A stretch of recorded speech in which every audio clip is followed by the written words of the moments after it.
1000 سال پہلے روحی نامی لڑکی نے کالا جادو سیکھنا شروع کیا تھا۔ وہ پوری رات قبرستان میں بیٹھ کر چلا کاٹتی تھی۔ کہتی ہے کہ اس کے قابو میں بہت سی شیطانی طاقتیں آ گئی تھیں، مگر وہ شیطان کے اور زیادہ قریب جانا چاہتی تھی۔ اس کے لیے اس نے شیطان کو خوش کرنے کے لیے اس کے سامنے چھوٹے بچوں کی بلی دینا شروع کر دی۔ وہ اپنے گاؤں کے بچوں کو اغوا کرواتی اور شیطان کے بت کے سامنے اس بچوں کو ذبح کر دیتی۔ شیطان کے اس مندر میں اس نے انسانی بچوں کے خون کا تالاب بنایا ہوا بچوں کا دل کھاتی تھی۔ گاؤں والے اس سے بہت تنگ تھے۔ وہ سب مل کر ایک بزرگ کے پاس گئے اور مدد کی درخواست کی۔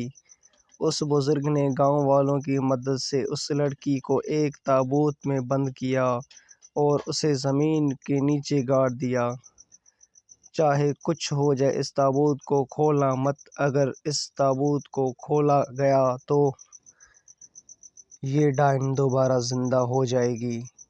اس نیک بزرگ نے سارے لوگوں سے کہا۔ سب لوگوں نے اس تابوت کے بارے میں بھول جانے کا وعدہ کیا۔ اس کے بعد وہ تابوت ہمیشہ بند رہا اور کسی نے اسے ڈھونڈنے اور کھولنے کی کوشش نہیں کی، اور آہستہ سب اس کے بارے میں بھول گئے۔ وہ ڈائن آج بھی زمین کے نیچے تابوت میں بند تھی اور اس انتظار میں تھی کہ کوئی اس کو ڈھونڈ کر اسے کھولے تاکہ وہ آزاد ہو سکے۔ نیکسٹ اسد اور اکرم 3 دن سے ان کھنڈروں کی کھدائی میں مصروف تھے۔ تمہیں کیا لگتا ہے کچھ ملے گا یہاں سے؟ اکرم نے اسد کی طرف دیکھتے ہوئے بولا۔ مجھے کافی امید ہے کہ ہمیں یہاں سے ضرور کوئی کام کی چیز ملے گی، جس کے بعد ہماری تصویریں اخباروں میں لگی ہوں گی، اسد نے مسکراتے ہوئے کہا۔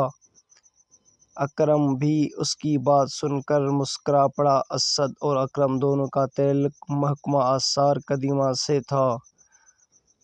وہ مزدوروں کے ساتھ جنگل میں موجود کھنڈروں کی کھدائی کر رہے تھے۔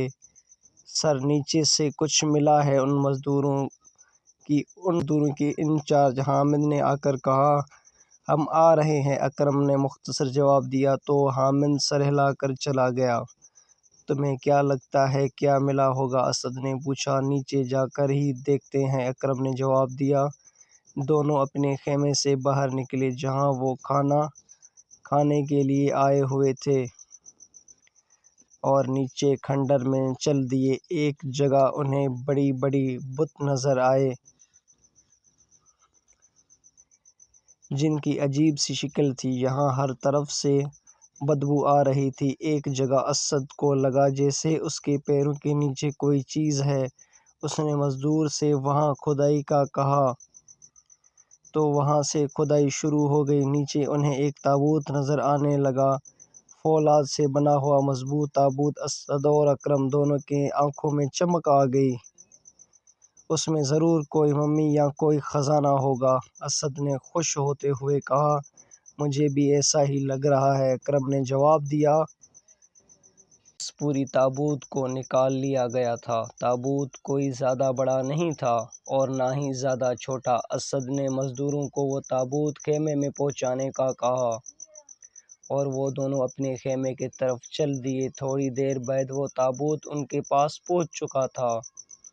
تابوت پر کسی انجانی زبان میں کوئی عبارت لکھی ہوئی تھی۔ اسد دنیا کی کئی زبانیں جانتا تھا اور اس نے پہچان لیا کہ یہ قدیم عبرانی زبان ہے اور وہ اسے پڑھ سکتا ہے۔ خبردار، اس تابوت کو مت کھولنا ورنہ اس کے ذمہ دار خود تم ہوگے، اسد نے اونچی آواز میں اس عبارت کو پڑھ کر سنایا۔ پرانے وقتوں میں جب کوئی قیمتی چیز اس طرح رکھی جاتی تھی تو اس کے اوپر ایسے چیزیں لکھ دی جاتی تھی تاکہ وہ چوری نہ ہو، اکرم نے مسکراتے ہوئے کہا۔ دونوں اس تابوت کے اوپر جھک گئے اور اس کو کھولنے کا طریقہ ڈھونڈنے لگے۔ کافی دیر دماغ کھپانے کے بعد ان کو تابوت کھولنے کا طریقہ پتہ چل گیا۔ ان دونوں نے مل کر جیسے ہی تابوت کا اوپر والا دروازہ کھولا تو ایک دم خوفناک چیخ کی آواز آئی۔ وہ دونوں ڈر کر پیچھے ہٹ گئے۔ تابوت میں سے تیز روشنی نکلی اور خیمے کی چھت کو پھاڑتے ہوئے آسمان کی طرف چل گئی۔ اب تابوت بالکل خالی تھا، صرف اس میں کچھ کیڑے رینگ رہے تھے۔ اسد اور اکرم بری طرح ڈر چکے تھے۔ انہوں نے تمام مزدوروں کو چھٹی کی اور خود بھی گھر کی طرف چل گئے۔